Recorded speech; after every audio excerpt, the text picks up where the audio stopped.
Welcome to the Human Capital Innovations Podcast. We're your source for personal, professional, and organizational growth and development, where we share original research, explore industry trends, and interview executives and thought leaders from across the globe.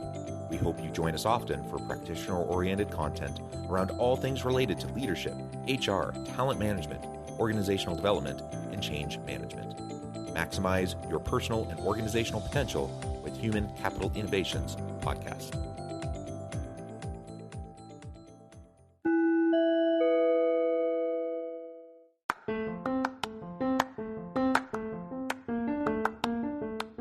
If you enjoy the Human Capital Innovations Podcast, enjoy ad-free listening by going to the Patreon page, and please consider contributing even at the producer or sponsorship level.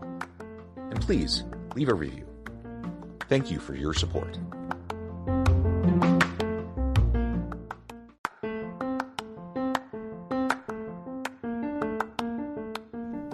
Welcome to the Human Capital Innovations Podcast. In this HCI Podcast episode, I talk with James Mackey about successful talent acquisition in the tech job market.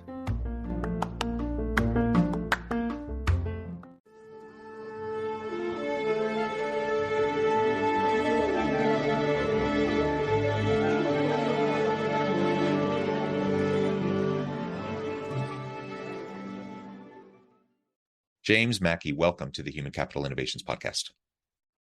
Thanks for having me. Appreciate the opportunity to be here. Yeah, it's a pleasure to be with you. You're joining us from Virginia. I'm south of Salt Lake City in Utah. We've been preparing for this recording for a long time, and it's great to finally be able to get together and have this nice conversation. Today, we're going to be talking about successful talent acquisition in the tech job market.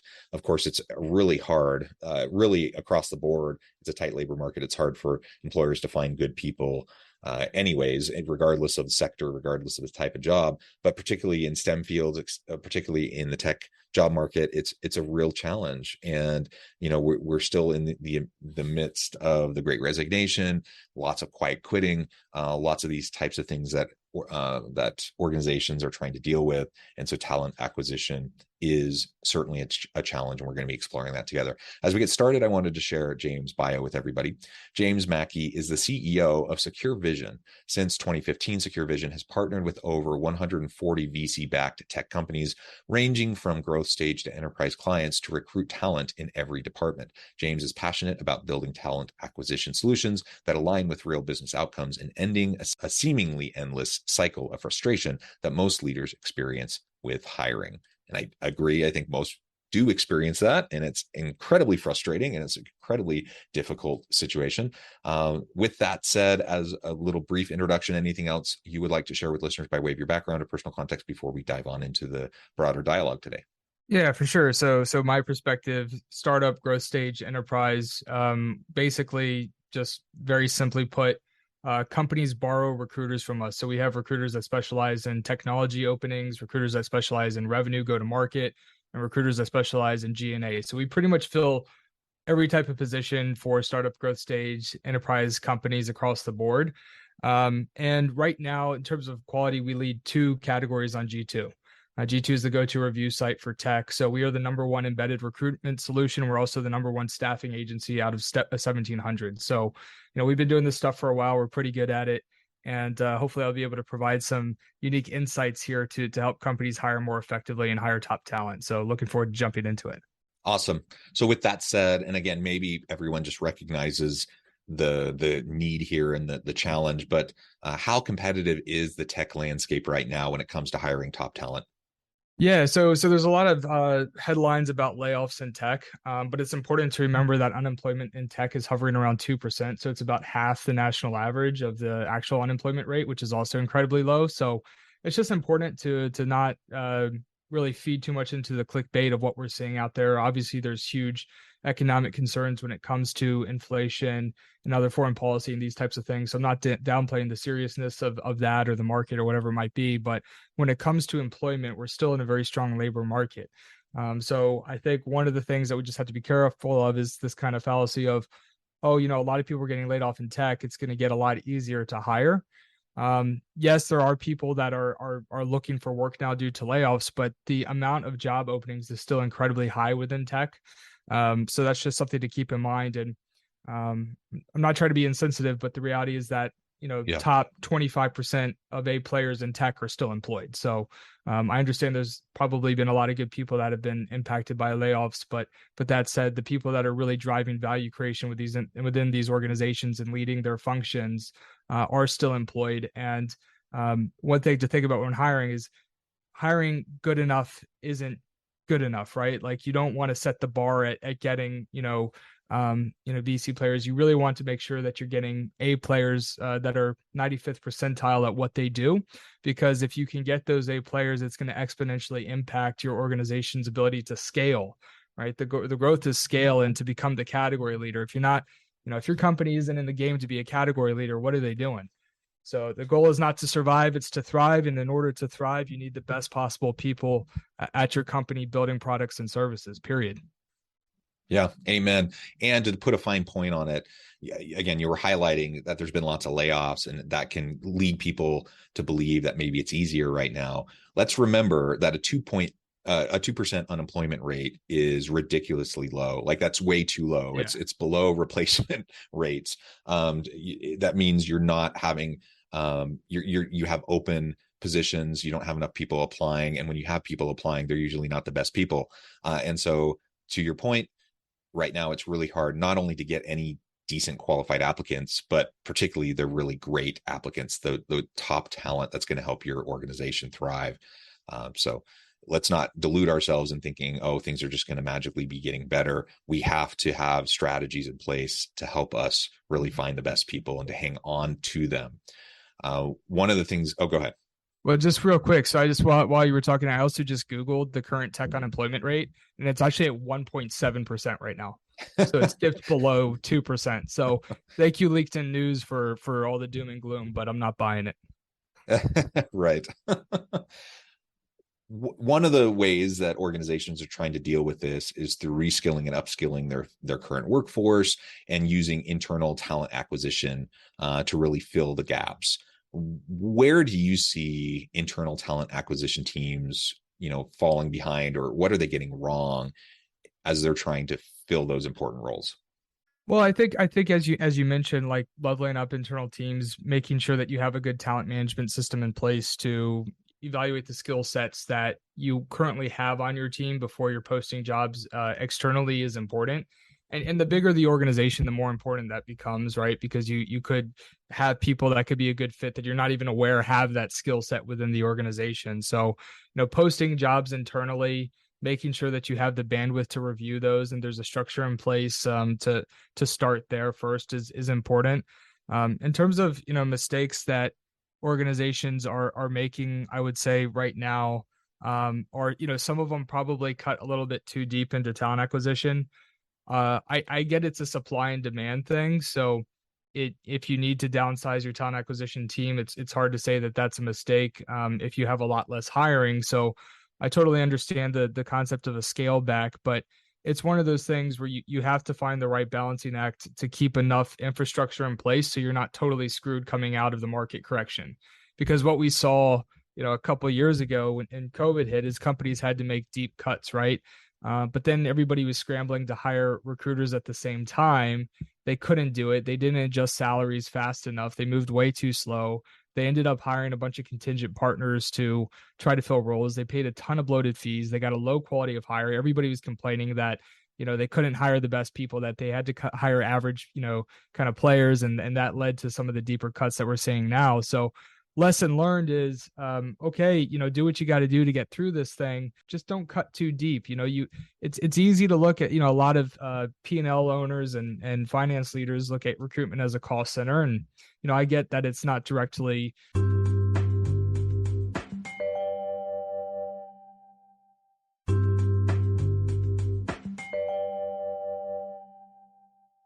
it may not be considered, as a sales team would be considered, for instance. But the reality is that people are the primary driver of value. So if you don't have a system in place to recruit top talent, you're really shooting yourself in the foot. And again, that's going to have a direct correlation to your growth and success as a company.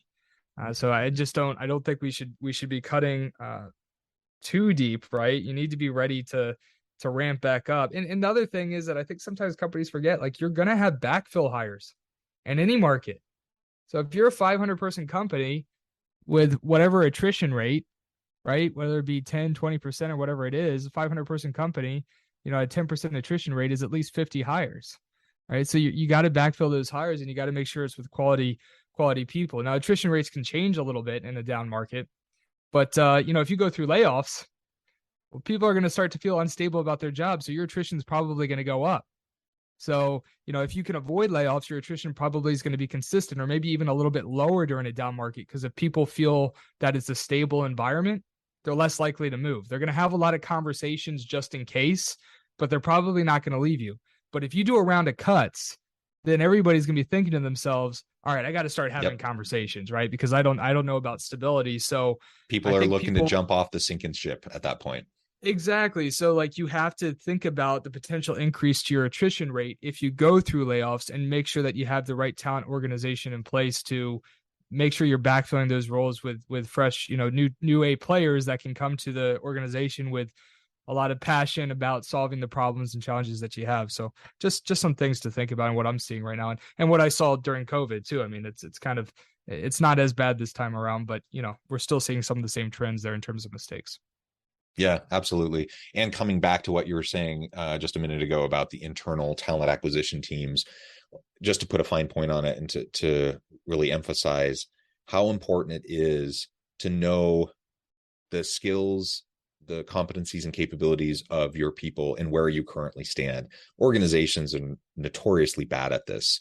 And so when you're looking internal, perhaps internally to fill an important key role, how often do we, cut off our nose and really fail to leverage existing talent and existing capacities, in part because we don't know what talents people have that are already on our teams, but also because we're just not good at the process and we fumble around. And then people who are internal in that kind of situation, if you talk about retention rates and turnover rates, if someone feels like they're a really great fit for a new role, maybe they need a little bit of skill development and investment from the organization to get up to speed, but otherwise they feel like they're a pretty good person for the role, and they get passed over repeatedly for whatever reason. Guess what? Those people aren't going to be sticking around either, because they want opportunities to grow and develop in their career. And so we just need to be much more thoughtful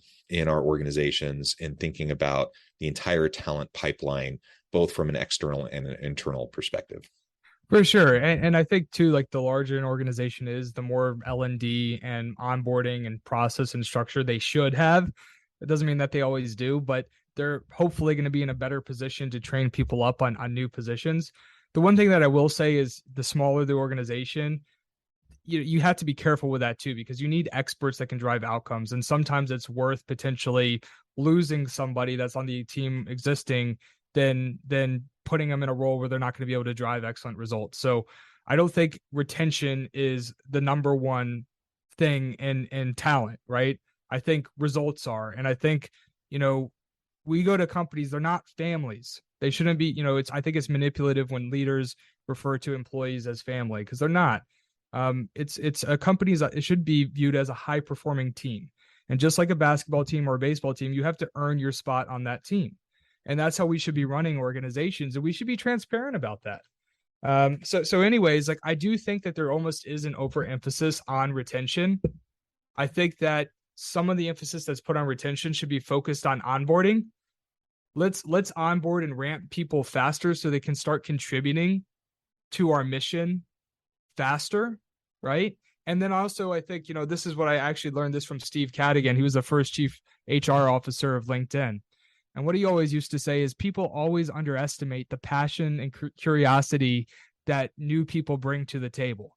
And he said when he was scaling LinkedIn from 300 to 3,000 employees, the average tenure was 9 months. And they were one of obviously the most successful tech companies of all time. So again, I'm not saying that we shouldn't try to create incredible opportunities and growth opportunities to move up, but retention isn't the ultimate goal. The ultimate goal is, again, what are we doing if we're not going for gold, right? We should be focused on becoming the category leader. We need to have that talent acquisition engine in place so we can backfill roles more effectively. We need to focus on onboarding and training and enablement so people can ramp faster and start adding value. We need to have clear performance metrics in place so people know what success looks like. And yeah, let's try to create great opportunities where people can move up in their career. But let's not try to hold on to people too long that aren't going to necessarily be the best fit for that championship team to drive the best outcomes, right? It's just something, I think a balanced perspective is really important on the topic. Yeah, I think that's really important. And it's actually baffling to me. I've seen organizations where for whatever reason, like people fail upwards. And so they keep the people that are not A players. They end up promoting people who aren't the best. And then they end up losing the people that are actually the best people. I've seen that so many times in so many organizations, and it always baffles me. And it just illustrates a complete misunderstanding of like what's needed in key roles, I think. So that's something to also pay close attention to. If you are hanging on to people, if you are keeping people and giving them opportunities for progression, let's make sure it's the right people and that we're not hanging on to dead weight.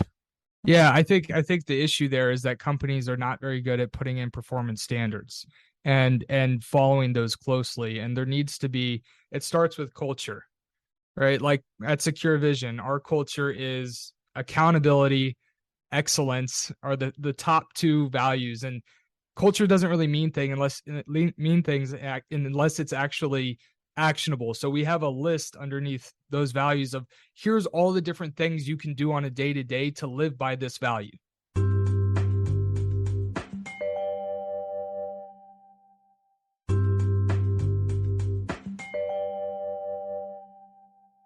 Culture should be actions, not just words that you post on a wall or in a Google sheet that's forgotten about. And I think when you have the right type of performance culture, that's also very transparent. That's another one of our values, right?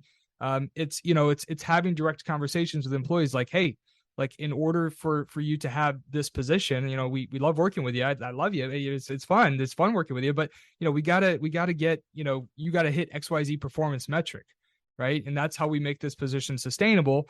And you have that conversation a few times. And if they're not able to deliver that, you have to say like, look, as it's pacing now, you're not going to be able to hold your job down here if you continue in this way, right? And so I think that those conversations need to happen, because if you don't work out the C players from your organization, the A players will leave. And then you're stuck in this situation, as you were saying, where the C players are getting promoted because they're the only ones left at the company. Because if you're an A player going above and beyond, you're going to be pretty pissed off if people that are playing at a C level are getting the same compensation and opportunities, and you're seeing those promotions around you. And again, I just like the analogy to a sports team. Like, can you imagine like, somebody like a LeBron James or like one of the top people in their field, playing on a team with a bunch of C players? They're not going to do that. You got to work those people out. And obviously provide them with opportunities to improve, enable them. I'm not talking about being, cold-blooded or just totally analytical. Like, you have to have the human element in there, but I'm just trying to be very clear that you need clear performance standards. Part of leading is understanding you have to lead with high empathy and high standards.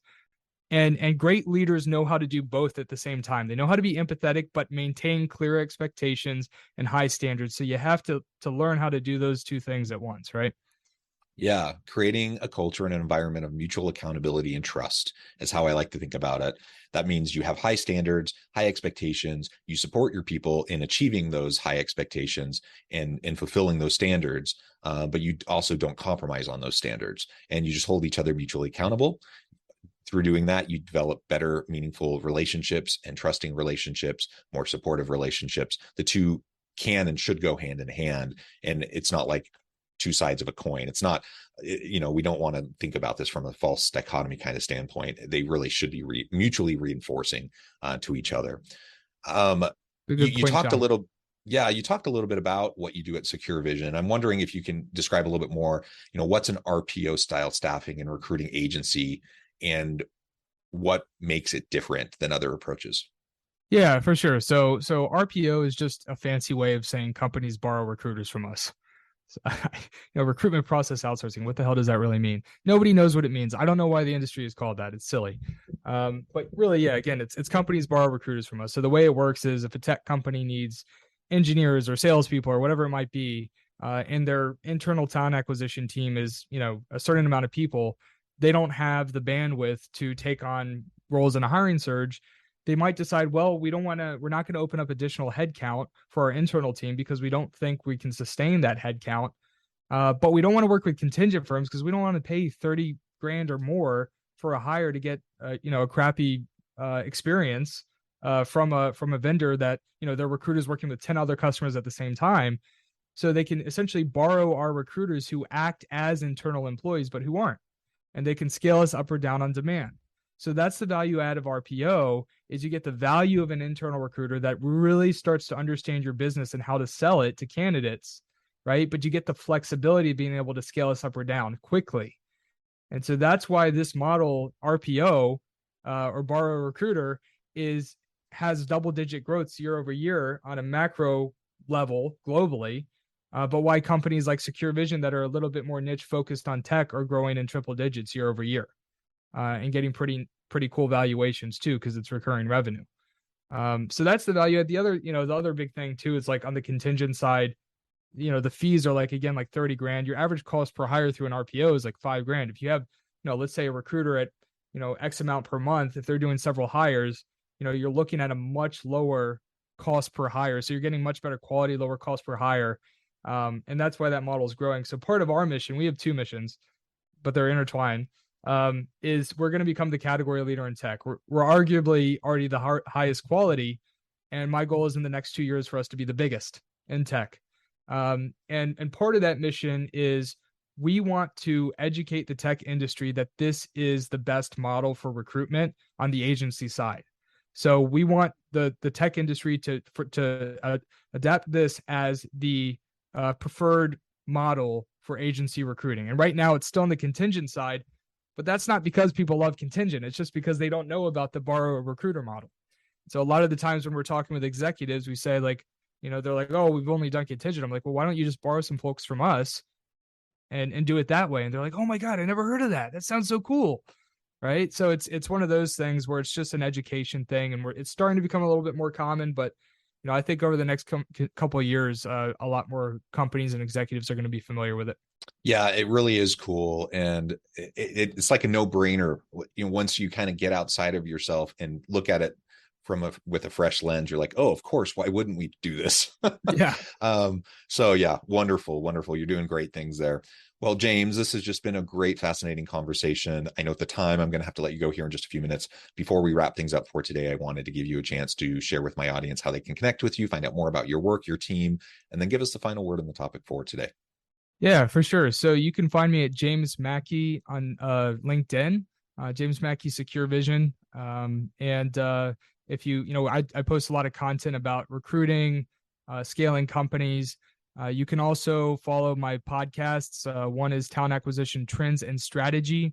You can find that on LinkedIn as well. And I have another podcast called Scale by Design, where we host venture capital leaders to discuss fundraising strategies along with everything from recruiting to scaling companies. So you can find us there.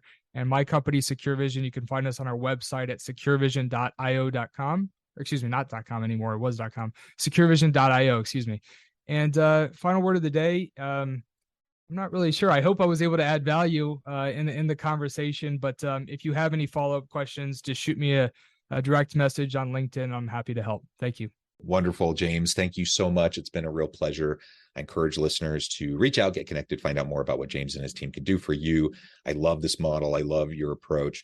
And as always, I hope everyone can stay healthy and safe, that you can find meaning and purpose at work each and every day. And I hope you all have a great week. Do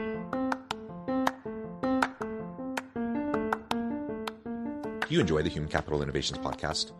Enjoy ad-free listening by going to the Patreon page. And please consider contributing even at the producer or sponsorship level. And please leave a review. Thank you for your support.